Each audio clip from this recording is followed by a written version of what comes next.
하기. 한 마음으로 기도하기. 우리 모든 성도들이 한 마음으로 기도할 제목이 있다는 것입니다. 우리는 어느 자리에 정말 두려워하는 자리, 두려워 떨고 있는 자리가 있습니다. 우리가 살다 보면요, 그 자리가 어떤 자리일까요? 정말 경쟁률이 한 20대 1, 30대 1 되는 시험 보는 자리일 수 있습니다. 그 시험 볼 때 사시나무 떨듯이 떨고 있다면 여러분 그 시험 잘 치를 수 있을까요? 또 두려움이 가득 차 있다면 자기 실력 발휘를 못할 겁니다. 또 시험이 잘 끝났습니다. 그럼 면접이잖아요. 한 2배수, 3배수를 뽑는다? 면접의 자리에 부드럽게 면접관이 얘기하는 것도 아니고 압박 면접이라 해서 그의 본래의 모습, 어떤 성격인지를 알기 위해서 막 협박처럼 면접을 진행하는 면접도 있습니다. 그 면접이 임하는 이 지원자들의 모습이 만약에 두려움과 불안과 근심, 초조에 있다면 자기 실력 발휘할 수 있을까요? 실력 발휘할 수 없습니다. 정말 회사에서 정말 중요한 어떤 수주를 또 체결하는 귀한 자리입니다. PT, 프레젠테이션을 하는데 그 마음에 불안과 두려움이 있다면, 그 앞에서 막 벌벌 떨고 있다면, 자기 제품을 팔아야 되고 계약을 체결해야 되는데 그 앞에 과장이 막 벌벌 떨고 있어요. 그렇다면 누가 그 제품을 신뢰하고 믿고 살 수 있겠느냐 하는 것입니다. 두려우면 여러분 어떤 일에 여러분 그 일들을 성공적으로 진행할 수 없습니다. 그러기에 여러분 우리가 담대한 것은 참 좋은 것 같아요. 어느 자리에서 내 마음이 담대하다, 시험 볼 때나 아니면 면접을 볼 때나 어떤 프레젠테이션을 어떤 진행해서 설명을 할 때 담대함이 있으면 자기가 준비한 대로 100%, 200% 자기가 갖고 있는 것을 10분 발휘할 수 있습니다. 그래서 일을 성공적으로 진행할 수 있고 성공적으로 마칠 수 있습니다. 제가 2014년도에 이 교회 선을 보러 왔던 기억이 납니다. 근데 늘 전하던 강대상이 아니잖아요. 낯선 분들이고 한 번도 보지 못했던 분들이고, 우리 교회 성도들이 저를 처음 선볼 때 저는 알고 있는 사람이 여기 있는 분들 중에 한 명도 없었습니다. 근데 우리 밑에서 이렇게 무영실에서 우리 두 분 장로님이 이렇게 계셨는데 제가 물어봤어요. 강단에 올라가기 전에 몇 명이나 설교를 합니까? 그러니까 11명이 설교한대요. 11명. 그래서 제가 마음이 더 담대했을까요? 아니면 더 불안했을까요? 대부분은 모르겠어요. 교회마다 제가 듣기로는 적으면 2명, 많으면 4명 이내에 끝나는데 11명이라고 해서 제가 지원한 교회들 이렇게 했는데 11명 정도는 설교 안 하는데 11명 얘기를 딱 들으니까 마음에 콱 부담감이 생기더라고요. 부담감이 생겼는데 오후 예배에 이렇게 설교를 하는데 전혀 두려움이 없는 거예요. 그래서 제가 준비된 대로 설교를 하여튼 좀 길게 했나 봐요. 그리고 그 다음 지나서 또 한 번 더 설교를 했습니다. 제가 2번 설교했는데 그때도 두려워서 떨어야 되는데 그때도 제가 담대함이 생기더라고요. 뭐가 모르는 게 근거 없는 자신감은 아닌데 담대함이 생기더라고요. 그래서 제가 준비된 설교를 진행했던 기억이 있습니다. 얘가 잘나서요? 제가 능력이 있어서 담대함이 생겼을까요? 아니면 지금 선보는 설교야, 지금 테스팅, 저 성도들이 은혜 받는 것도 중요하지만 어떤 목사를 골라야 되나, 지금 테스트하는 기간인데 내가 저 눈초리를 보는데 담대해야 돼, 또 떨면 안 돼, 김 목사 떨면 안 돼, 이렇게 다짐했기 때문에 담대함이 생겼을까요? 아닙니다. 제가 뭐 했기 때문에요? 기도하고 준비해 왔기 때문입니다. 어느 순간에 제가 강대상에 올라갔는데 담대함이 생기고 제가 준비된 대로 하나님이 말씀하시는 것을 대언할 수 있었습니다. 왜 제가 담대함 아니면 두려움에 대한 이야기를 제가 서두에 꺼내놓느냐? 오늘 제자들이 4장 23절부터 31절까지는 하나님께 기도하는 내용입니다. 한 마음으로 기도했어요. 그 기도의 제목은 한 가지였습니다. 그들의 기도하는 내용은 그 한 가지는 뭐냐? 담대하게 달라고, 담대함을 달라고 하나님께 기도하는 모습. 29절에도 나와 있고 31절 그렇게 기도했더니 그런 담대함을 주셔서 정말 자기의 맡겨진 일들을 잘 하게 되었다, 이런 내용이거든요. 그래서 지금 베드로 요한이 옥에서 다시금 풀려나서 성도들이 있는 곳에 나와서 함께 하나님께 기도합니다. 한 마음으로 기도했어요. 그 기도의 핵심적인 주제는 담대함입니다.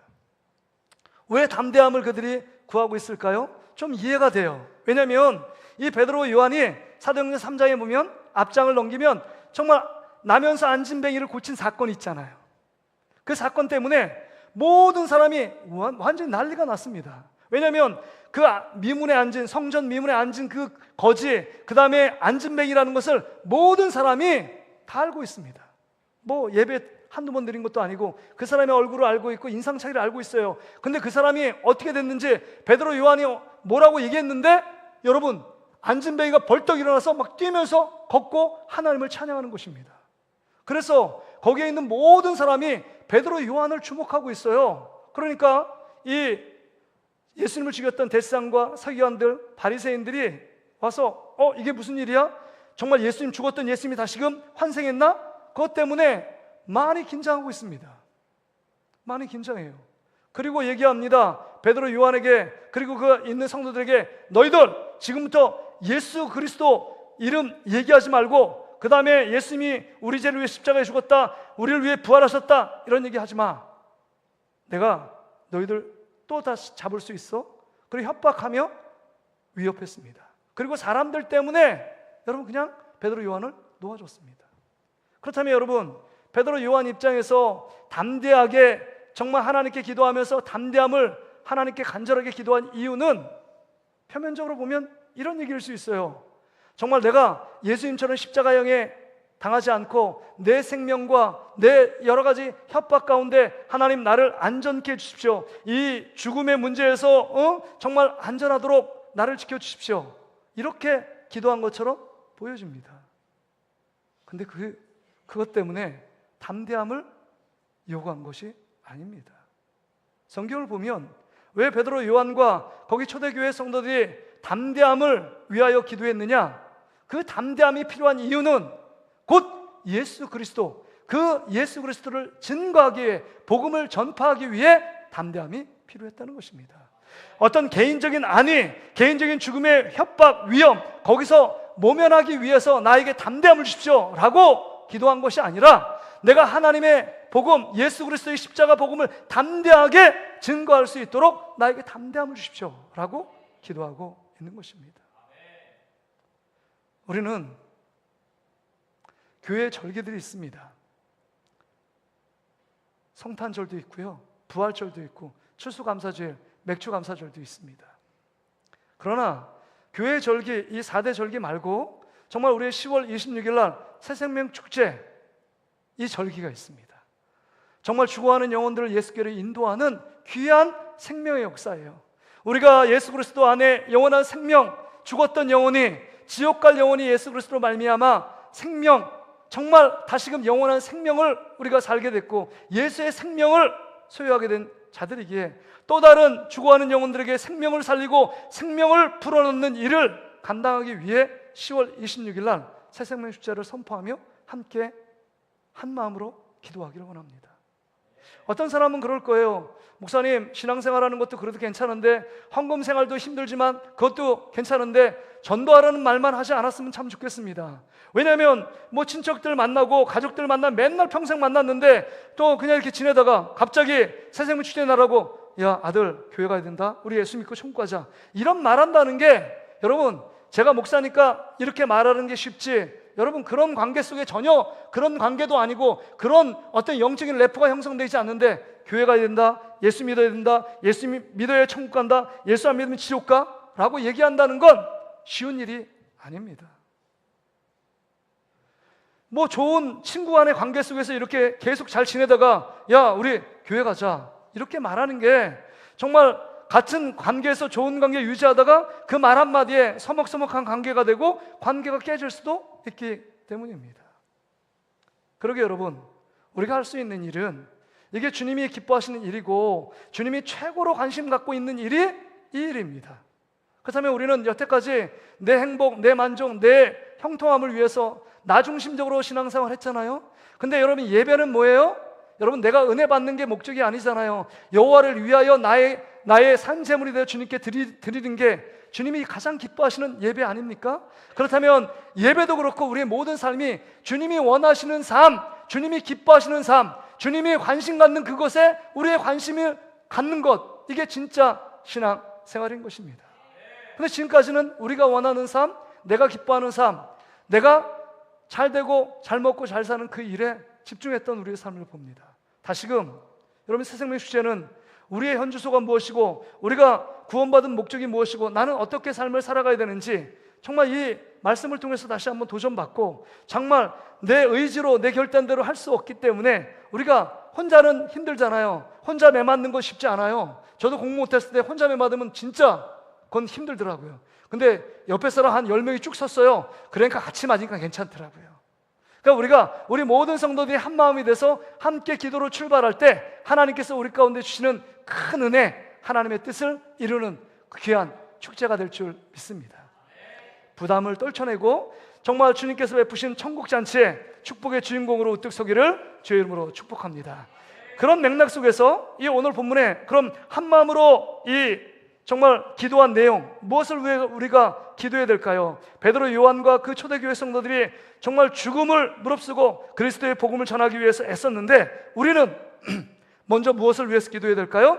우리가 23절, 24절에 보니까 영혼을 사랑하는 마음을 달라고 하나님께 기도해야 한다는 것입니다. 여러분, 여기 보면 23절, 24절 보면 이런 말씀이 나와요. 사도들이 노임에 그 동료에게 가서 제사장들과 장로들의 말을 다 알리니 그들이 듣고 한 마음으로 하나님께 소리를 높여 이르되 대주제여 천지와 바다와 그 가운데 만물을 지으신 이시오 라고 기록하고 있습니다. 여러분, 감옥에서 풀렸는데 가장 먼저 그들이 함께 기도해서 담대함을 갖고 정말 예수 그리스도의 그 십자가 복음, 부활의 복음을 증거하려고 했습니다. 그들이 풀려나자마자 복음을 전하기 위해서 담대함을 요구했고 그 담대하게 하나님께 기도할 때 그들이 성령의 능력을 경험하고 예수 그리스도를 증거하는 자가 되었다는 것입니다. 참 놀랍지 않아요? 여러분, 제자들이 어떤 모습이었어요? 여러분, 복음서 보면 마태, 마가, 누가, 요한복음 보면 그들은 늘 실수하고 늘 예수님 옆에서 세상적인 어떤 더 높은 지위, 자기가 원하는 자리에 그것밖에 관심이 없었던 자들인데 갑자기 사도행전을 딱 들어가니까 기도하는 자, 다시금 주님의 마음을 품고 정말 예수님께서 가장 원하시는 삶, 부활 승천한 이후에 예수님이 하시지 못한 일들을 지금 제자들, 사도들이 그 일들을 감당하고 있었다고 하는 것입니다. 그렇다면 여러분, 왜 우리의 마음엔 정말 영혼들을 사랑하는 마음, 예수 믿지 않는 영혼들을 불쌍히 여기고 그 영혼들을 예수께로 인도해야 되는데 그걸 알면서도 우리의 마음이 동하지 않는 이유는 무엇일까요? 우리는 너무 이기적인 신앙생활 아닙니까? 나는 예수 믿고 구원받고 하나님이 자녀 되면 됐어. 다른 사람이 뭐 믿든 안 믿든 그 무슨 상관이 있어? 그건 하나님이 하실 일이지 내가 안 해도 누구 다른 사람을 통해서 믿게 할 거야. 그냥 내버려 둬. 우리 혹시 이런 마음 있지 않으십니까? 혹시 또 우리 안에 우월한 이런 마음 있지 않아요? 나는 그래도 다른 사람은 모르지만 나는 구원받을 자격과 조건이 그래도 되잖아. 나는 경건하고 하나님 앞에 충성하고 그래도 하나님 앞에 예배 드리려고 하는 이 마음 주님이 기뻐 받으시잖아. 그럼 나는 당연히 구원받아야지. 이런 마음 때문에 나중심적인 생각 속에서 다른 사람을 돌아보지 않는 우리의 모습이에요. 우리 구천의 장로님이 여기 대표 기도할 때 이런 말 하잖아요. 말씀 기도했잖아요. 정말 소외되고 우리의 관심 갖지 않은 그런 분들을 위하여 기도해. 너무 중요한 것 아닙니까? 우리의 관심사가 어디에 있느냐 하는 것입니다. 그러면 제가 이 말씀을 보면서 이 사도들과 제자들의 모습이 어떻게 그들 가운데 이렇게 정말 감옥에 풀려나서 한 마음으로 함께 기도하고 복음을 위하여 그 다음에 전도하기 위해서 한 마음으로 기도한 그들의 마음이 되었을까? 여러분, 쉽게 우리는 상상할 수 있잖아요. 추측할 수 있잖아요. 베드로도 예수님의 십자가의 죽으심, 그 다음에 부활하심, 부활한 이후에 그 만나주심, 그 다음에 예수님을 3번씩 부인한 사건의 요한복음 21장을 통해서 그의 마음의 상처, 그의 마음의 아픔을 위로하시고 감싸줬던 예수님의 모습을 기억하고 있잖아요. 그러기에 예수님이 우리를 위해서 십자가에 죽으셨고 부활하셨고 우리와 함께 동행하시고 그 예수 그리스도 그분이 무엇을 원하시는지를 깨닫게 된 것입니다. 그러기에 이제 그 초대교회의 모든 제자들은 예수님께서 하시는 것들, 예수님이 무엇을 기뻐하시는지, 예수님이 어떤 것에 관심을 갖고 있는지를 느끼고 깨달은 것입니다. 예수님이 영혼을 구원하는 영혼을 사랑하는 마음으로 이 땅에 오셔서 십자가를 지시고 부활하신 그 예수 그리스도를 그가 믿고 그 마음이 느껴지니까, 예수님의 그 사랑이 느껴지니까 그 사랑을 갖고 다른 사람에게 나아가 그 복음을 전하지 않을 수 없었다는 것입니다. 주님의 사랑이 내 마음에 채워지니까요. 그 주님의 사랑이 채워지니까 에너지가 생겨요. 그 에너지를 갖고 주님이 하신 일들을 동일하게 감당하고 있는 제자들의 모습입니다. 근데 여러분, 우리는 예수님을 직접 본 적도 없고 예수님이 십자가의 죽으심과 부활하심을, 정말 사도 바울처럼 부활의 예수님을 만난 적도 없어요. 그래서 저는 이런 믿음 없습니다. 이건 어떤 특정한 사람들만 하는 것입니다 라고 여러분 변명하고 싶어요. 그렇잖아요? 목사인 저부터. 근데 여러분 생각해 보세요. 여러분들은 초대교회 그 베드로, 요한과 그 제자들이 초대교회 예수 그리스도를 만나고 경험했고 그 다음에 체험했던 그 예수 그리스도가 나는 없었기 때문에 나는 이 전도사에게 면제될 수 있느냐? 아닙니다. 왜냐하면 하나님의 전적인 하나님의 사랑과 은혜 속에 나를 부르셨고 나를 구원하셨고 나에게 믿음을 주셔서 이 자리에 앉아서 예배할 수 있는 줄 믿습니다. 그러기에 여러분, 그때 만났던 예수 그리스도, 그들이 만났던 제자들이 만났던 예수 그리스도나 오늘 우리 안에, 내 안에 성령님이 거하시고 예수 그리스도를 믿게 하시고 우리가 하나님의 자녀가 되어서 이 땅 가운데 살아갈 수 있는 이 모든 것은 하나님의 전적인 사랑과 은혜의 여러분 결과물인 줄 믿습니다. 그러기에 우리는 변명할 수 없습니다. 그 책임에서 벗어날 수 없는 겁니다. 그 당시의 제자들의 모습이나 오늘 우리가 믿고 있는 예수 그리스도, 우리에게 찾아오신 예수 그리스도는 동일하다는 것입니다. 그러기에 이런 믿음, 예수 그리스도를 믿음으로 말미암아 우리가 하나님의 제자 되었고 영원한 영생을 누릴 수 있다는 이 믿음의 확신을 갖고 있다면, 구원의 확신을 갖고 있다면 우리도 동일하게 믿지 않는 자들을 향하여 선포해야 합니다. 그들이 정말 지옥으로 향해 달려가는 그들에게 그냥 가만히 내버려 두는 것이 우리에게 영적인 무책임함과 영적인 나태와 태만일 수 있다는 것입니다. 한번 예를 들어볼게요. 여러분, 기차 레일 속에 어떤 사람이 술을 취해서 그걸 베개 삼아, 레일을 베개 삼아 쿨쿨 코를 골며 잠을 자고 있다면 여러분이 그 옆에 지나가고 있습니다. 전혀 일면식도 모르는 사람이에요. 그럼 그 사람을 저 앞에서 크게 지금 기차가 정적을 울리면서 다가오고 있어요. 빨리 이 사람을 깨워서 옆에 피신시키지 않으면 죽습니다. 비참한 죽음에 이르러요. 여러분 그냥 못 본 척하고 가시겠습니까? 아니면 그 사람을 깨우겠습니까? 깨우겠습니까? 못 본 척하고 지나가시겠습니까? 깨우죠. 아무리 내 친척, 내 가족이 아닐지라도, 여러분 아무리 그리스도인이 아닐지라도 인간이라면 지금 죽음을 뻔히 보며 가만히 있다면 이건 사람도 아닙니다. 인간도 아니에요.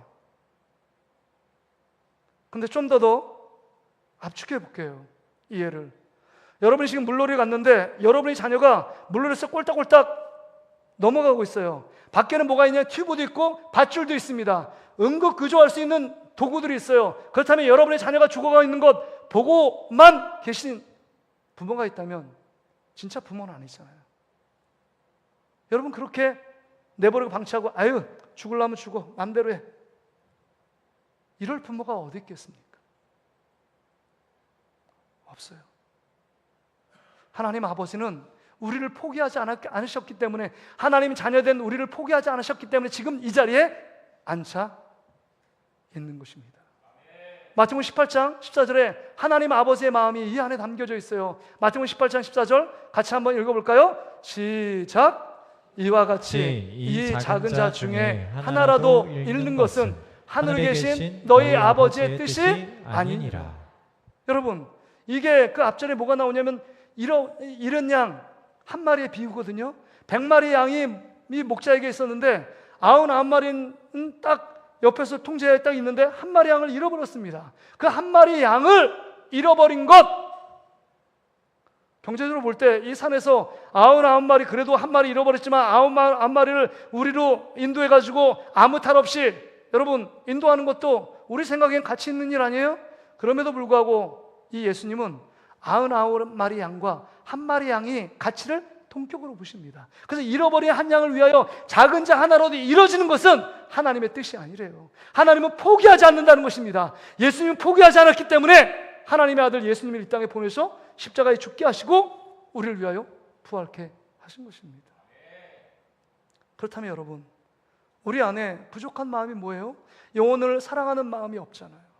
그러기에 우리가 한 마음으로 하나님께 기도해야 합니다. 정말 그 제자들에게 정말 이 한 영혼에 대한 가치를 알고 예수님의 마음을 동일하게 품고 정말 한 영혼을 잃어버리지 않기 위해 애쓰고 수고하며 함께 기도하며 바로 복음을 전하는 일에 그들이 투입됐던 것처럼 우리도 영혼을 사랑하는 마음으로 나아가는 여러분 되시기를 주의 이름으로 축복합니다.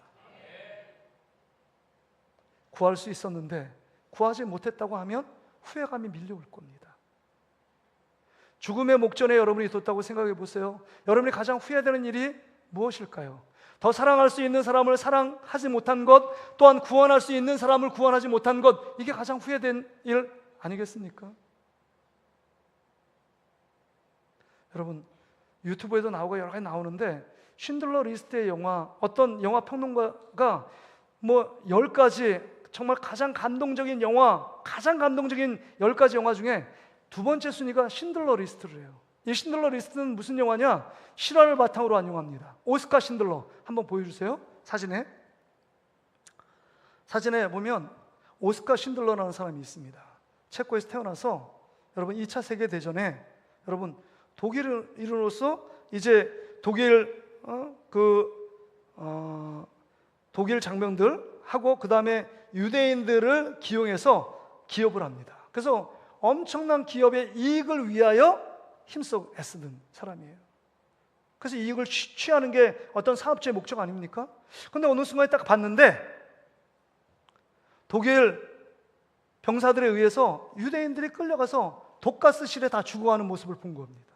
너무 충격을 받아서 자기가 인생이 바뀐 겁니다. 나 하나 잘 되자고 내 이익을 취하는 것, 이게 아니라 내가 한 생명 살려야 되겠구나, 이 사실을 깨달은 것입니다.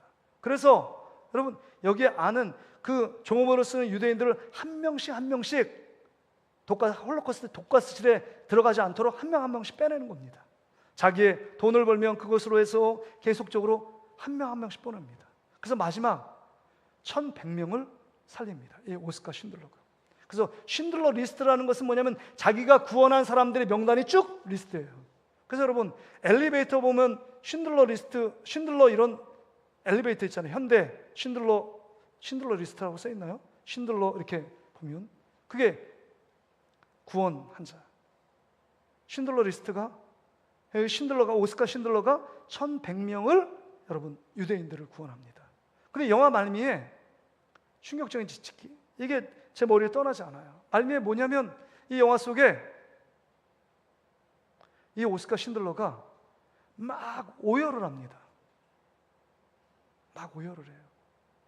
이유는 1100명이 와가지고 정말 이 나를 살려줘서 고맙다고, 당신은 진짜 이 시대의 의인이라고 하면 반지를 딱 줍니다. 반지. 이 유대인들이 이 오스카 쉰들러에게 반지를 다 끼워줘요. 그걸 딱 끼고 나서 두리번 사람들을 보면서 막 폭발적으로 막 웁니다. 왜 우냐면 너무 후회감이 밀려왔어요. 앞에 있는 자기 차, 이 차를 팔아서 내가 10명을 유대인들을 더 구원할 수 있었는데, 더 살릴 수 있었는데, 그 다음에 여기에 있는 배지가 있습니다. 배지를 딱 꺼내는데 이거 금이잖아. 이 배지를 팔아서 2명의 유대인은 더 살릴 수 있었는데, 아니야, 한 명의 유대인이라도 내가 더 살릴 수 있었는데 후회된다. 내가 돈을 꿔서라도 더 많은 생명을 살릴 수 있었는데, 그럼 막 오열하며 웁니다. 근데 거기 있는 이 오스카 쉰들러에 의해서 정말 살아난 모든 사람이 막 이 오스카 쉰들러를 위로해요. 지금도 이스라엘 땅에 오스카 쉰들러를 기념하기 위한 기념비가 세워 있고 무덤이 세워 있습니다. 그래서 돌을 얹어놔요. 그 영화를 보면 여러분 보세요.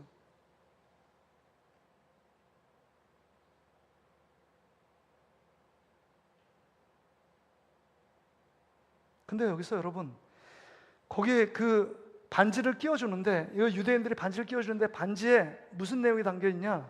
탈무드에 이런 내용이 담겨 있습니다. 한번 띄워줘 보세요. 한 사람의 생명을 구한 자는 세상을 구한 것이다. 이 반지 안에 조그맣게 이거 새겨서 오스카 신들러 준 반지 안에 이런 말이 들어있어요. 한 사람의 생명을 구한 자는 세상을 구한 것이다. 세상을 구하는 건 거창한 것이 아니라 한 영혼을 예수께로 인도하는 것, 생명을 살리는 역사입니다. 지옥에 가던 그 무참히 정말 그 이름 소망도 없이 지옥을 향해 달려가는 그들에게 복음을 전하고 예수께로 인도하여 한 영혼을 살리는 것, 여러분 그거 아닐까요? 세상을 구하는 것. 제 이 영화 속에서 저에게 주시는 메시지 같아요. 김 목사, 너는 후회할 짓 하지 마라. 내가 정말 거북하고 힘들어도 복음을 전할 자에게 복음을 전하는 것 멈추지 말아야 한다. 담대함으로 전해야 한다. 그 영혼을 사랑하는 예수님의 마음을 갖고 영혼을 사랑해야 된다. 이런 마음을 저에게 주셨습니다. 바라기는 우리 온 성도들이 한 마음으로 함께 기도하여 정말 영혼을 사랑하는 마음들이 불일 듯 일어나기를 주의 이름으로 축복합니다. 두 번째는요, 여러분 왜 한 마음으로 우리가 왜 기도해야 되느냐? 성령의 충만함을 받아야 하기 때문입니다.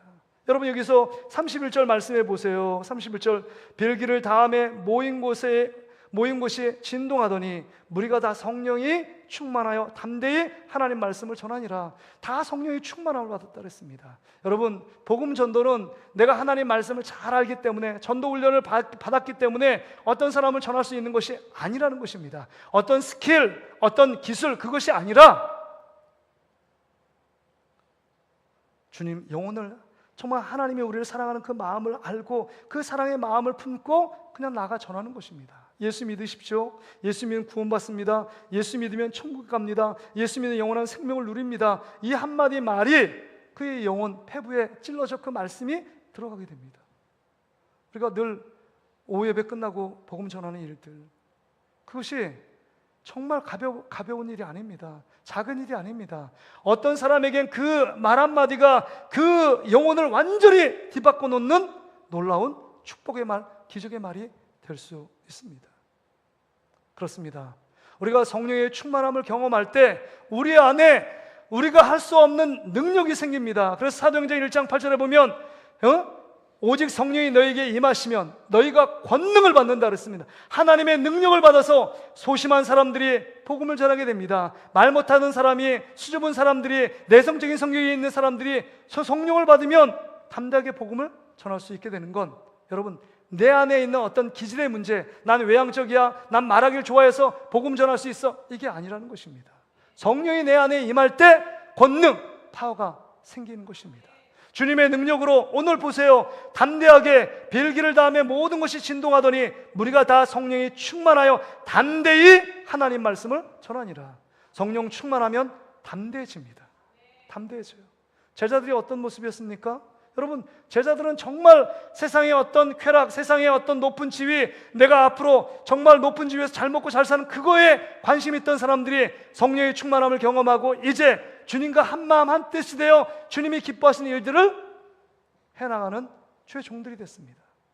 담대하게 죽음의 문제가 그들을 멈춰 세울 수 없었습니다. 죽음의 문제, 죽음의 위험이 복음 전하는 일을 여러분 멈출 수가 없었습니다. 왜요? 나는 지금 죽어도 예수님처럼 부활한다는 사실을 믿고 있었기 때문에 담대함이 생깁니다. 담대함이. 이게 복음 아닙니까? 복음? 그렇습니다. 여러분, 그러기에 여러분 우리는 다시 한번 생각해 봐야 합니다. 오늘 저는 31절을 보면 제가 깜짝 놀란 게 있어요. 여기 보세요. 다 성령이 충만하여. 여러분 마가다락방에서요 120문도가 하나님께 기도했을 때 열흘이 못되어 성령의 충만함을 다 성령의 충만함을 받았습니다. 그건 이례적인 단회적인 일로 끝나는 것이 아닙니다. 여기 4장에 보니까 베드로, 요한 중심으로 해서 그 초대교회 성도들이 모여 하나님께 한마음으로 기도할 때 동일하게 제2의 오순절 마가다락방의 사건이 그곳에 임한 것입니다. 여러분 사도행전 2장 4절의 말씀을 보세요. 그들이 다 성령의 충만을 받고 성령의 말하계심을 따라 다른 언어들로 말하기를 시작하니라. 다 성령의 충만을 받았어요. 120문도가 다 성령의 충만을 받았습니다. 근데 31절에도 보면 모인 곳이 진동하더니 무리가 다 성령의 충만을 받았다는 것입니다. 그렇다면 여러분 우리 여기에 모여있는 우리 성도들이 한 마음으로 하나님께 기도하면 여러분 오순절에 임했던 성령의 역사하심이 오늘 동일하게 이 장소에 임할 줄 믿습니다. 우리가 하나님께 기도하면 하나님은 우리에게 담대함을 주시고 정말 우리가 복음을 전해야 될 그 사람들을 찾아가게끔 만든다는 사실을 기억해야 한다는 것입니다. 여러분, 여러분의 수줍고 그 다음에 몇 년 동안 좋은 관계인데 어떤 관계가 틀어질까 걱정하지 마십시오. 성령님께서 여러분 마음을 열어주실 줄 믿습니다. 성령이 임하면 하나님이 여러분 생각지 못한 놀라운 방법으로 그 영혼을 예수께로 인도하게 될 줄 믿습니다. 마지막으로 여러분, 우리가 한 마음으로 왜 기도해야 되느냐? 여러분 여기 보세요. 30절 31절 특별히 30절 보세요. 손을 내밀어 병을 낫게 하셨고 표적과 기사가 거룩한 종 예수의 이름으로 이루어지게 하옵소서. 여러분, 우리가 왜 기도해야 되느냐? 결론적으로 예수 그리스도를 말하기 위해서 담대하게 서야 한다는 것입니다. 결론적으로 여러분, 믿지 않는 자를 교회로 인도하는 것은 여러분 어떤 면에서 보면 부차적인 거예요. 교회에 나오면 예수의 말씀을 듣기 때문에요. 결론적으로 불신자들을 누구에게 인도해야 되느냐? 예수 그리스도께 인도해야 한다는 사실입니다. 그러게 여러분, 전하는 자가 없는데, 예수라는 이름을 말하는 자가 없는데 어떻게 예수님을 알겠습니까? 알겠어요.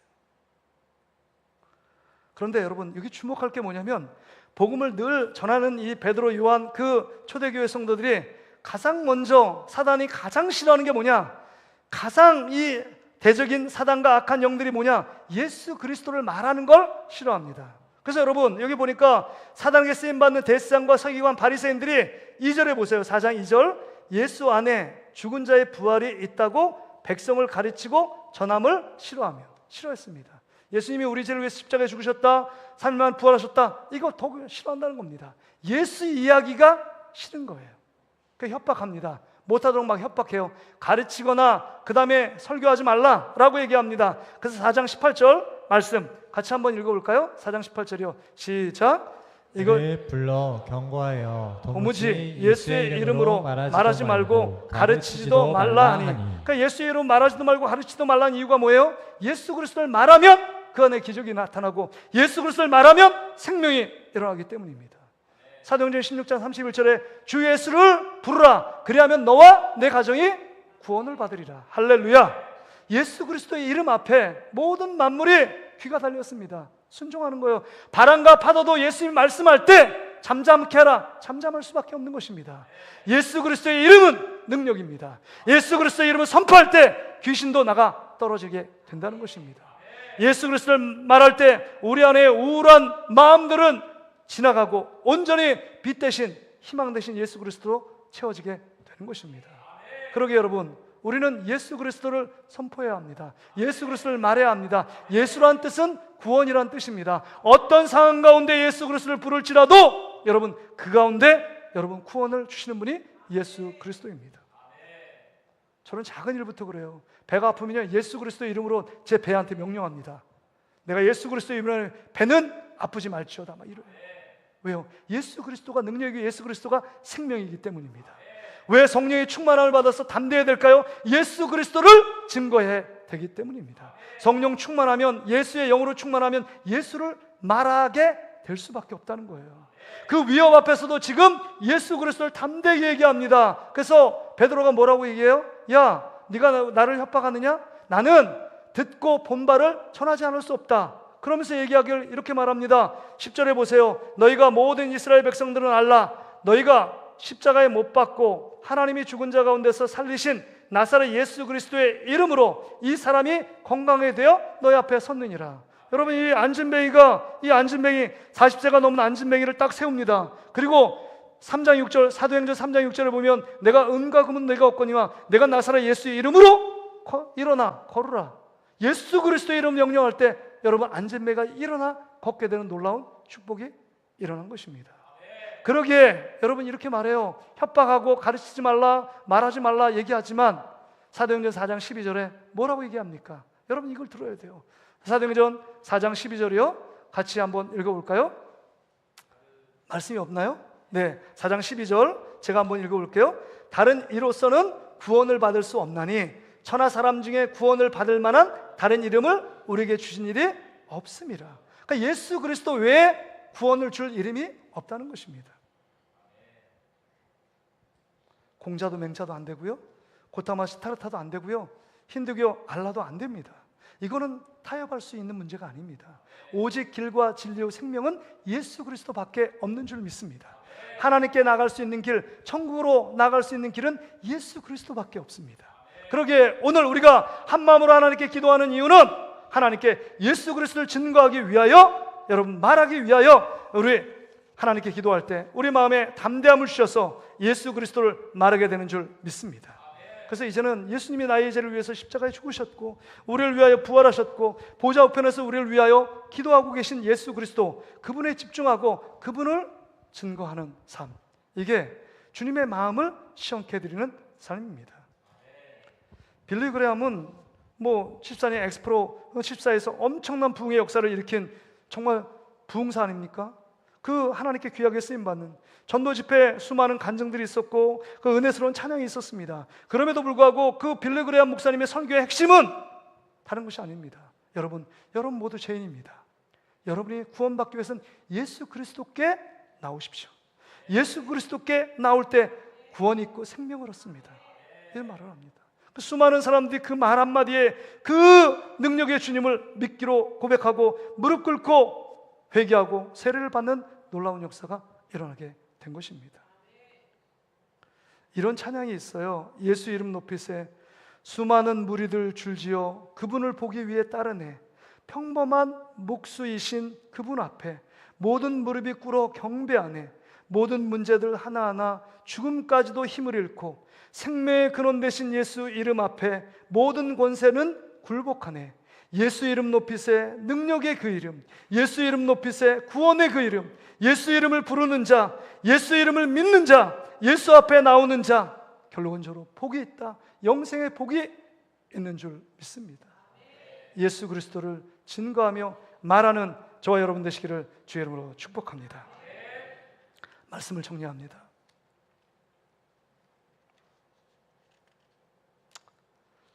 제 아내가 한 주간 그 휴가를 보내면서 아내가 재밌는 이야기를 저한테 하더라고요. 여보, 일주일 동안 좀 그 핸드폰 앱에서 그 영어 공부하는 앱이 있어요. 보니까 맨날 영어 듣고 막 영어도 말하고 막 이렇게 하더라고요. 그 영어 공부하는 앱인데 한 5일 동안인가 일주일 동안 그것에 관심을 안 가졌는데 하루는 딱 이게 앱을 보니까 뭐라고 나오냐, 이렇게 나오는 거예요. 영어 공부 포기하셨어요? 영어 공부 포기하셨어요? 이 AI가 지금 물어보는 거예요. 그리고 막 화가 나가지고 막 이렇게 막 동그랗게 화가 나가지고 막 뿌르퉁해가지고 영어 공부 포기하셨어요? 이렇게. 그 다음 더 재밌는 말, 그 다음에 그래도 저는 회원님을 포기하지 않았습니다. AI가요. 그리고 다시 영어 공부하니까 얼굴 표정이 좋아졌어요. 이 표정이 그 앱에서. 여러분,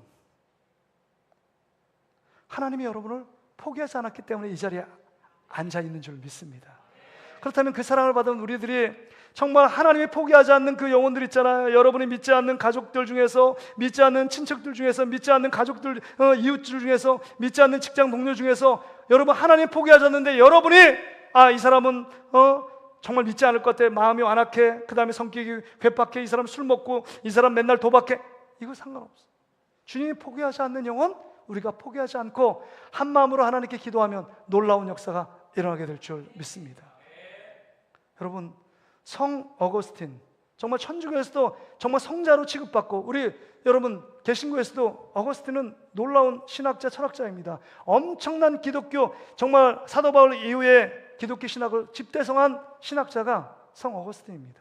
근데 그가 어떤 자이냐? 10대에 방탕해가지고요, 창기하고 놀아나서 애를 낳고요, 그 다음에 이교도에 빠져가지고 도저히 희망이 없는 아이였습니다. 근데 그를 누가 포기하지 않았냐? 그의 엄마가 포기하지 않습니다. 엄마가 자녀를 포기하는 거 봤어요? 기도하는 걸 포기하지 않습니다. 마음의 태신자로 품고 계속적으로 기도해요. 그래서 여러분, 이 기도문이 있는데, 여러분 어거스틴의 그 기도문, 어거스틴의 그 참회록에 보면 모니카의 기도문을 제 집성에서, 제 편집에서 그 기도문이 나와 있습니다. 제가 한번 읽어줄 테니까 한번 따라와 보세요. 모니카 엄마의 기도문입니다. 엄마의 기도문. 사랑하는 주님께, 주님, 제 아들 어거스틴을 주님의 손에 맡깁니다. 그의 영혼이 세상의 쾌락과 이단 사상 속에 길을 잃고 방하고 있습니다. 하지만 저는 포기할 수 없습니다. 하나님, 저의 눈물을 기억하소서. 제 아들이 주님께 돌아오기 전에는 제 마음에 위로가 없습니다. 저는 매일 그의 이름을 불러 기도합니다. 그가 집을 떠날 때마다, 도시를 옮길 때마다 저는 그를 쫓아가 눈물로 기도했습니다. 사람들은 저에게 말했습니다. 당신의 아들은 이미 늦었습니다. 그러나 저는 믿습니다. 의인의 눈물은 땅에 떨어지지 않는다. 주님, 제 아들의 영혼을 붙들어 주십시오. 그의 귀를 열어 주의 음성을 듣게 하시고 그의 눈을 열어 진리를 보게 하옵소서. 주님, 제가 이 세상을 떠나기 전에 그가 주님의 품에 돌아오는 것을 보게 하옵소서. 주님은 제 기도를 결코 헛되게 하지 않으실 줄 믿습니다. 예수님의 이름으로 기도합니다. 아멘. 이 엄마의 눈물의 기도, 포기하지 않고, 기도를 포기하지 않고 영혼을 포기하지 않으니 하나님이 이 어거스틴은, 이 방탕하고 희망이 없고 이미 늦었다고 말하는 사람들의 아우성 속에서 이 어거스틴이 다시금 회심하고 회개하고 예수 그리스도 앞에 귀하게 쓰임받는 엄청난 믿음의 사람이 되었습니다. 여러분의 관심이, 여러분의 기도를 포기하지 않으면 이런 역사가 여러분의 역사가 될 줄 믿습니다.